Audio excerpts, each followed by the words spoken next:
Еще одни психические люди объявились, которые устроили еще один какой-то очередной детский парад. Вот, правда, не знаю, где это уже. Поздравляю вас с праздником Победы! В Рязанском детском саду номер 43 проводят свой мини-парад в преддверии Дня Победы.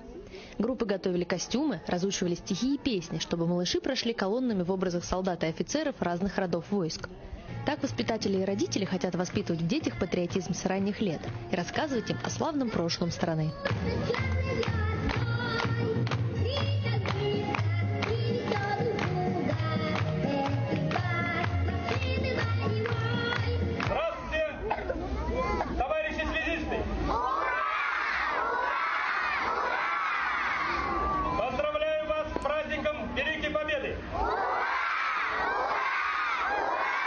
Никогда не думал, что в детском саду вот такие парады можно проводить. Оказывается, можно проводить. Дети умные, грамотные. Вот это воспитывает, сплачивает коллективы. И тем более с детского возраста.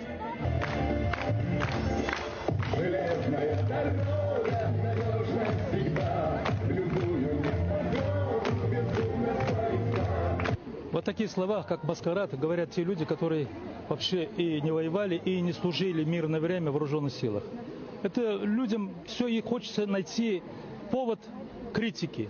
А чтобы сам провел бы вот мероприятие, подготовился бы, как детьми можно мини-парад делать, тогда бы он сказал, как здорово, когда потрудишься, когда днем и ночью, как говорится, родители ищут форму. Вы сегодня посмотрите, потому что эти отряды будут представлять каждый вид вооруженных сил.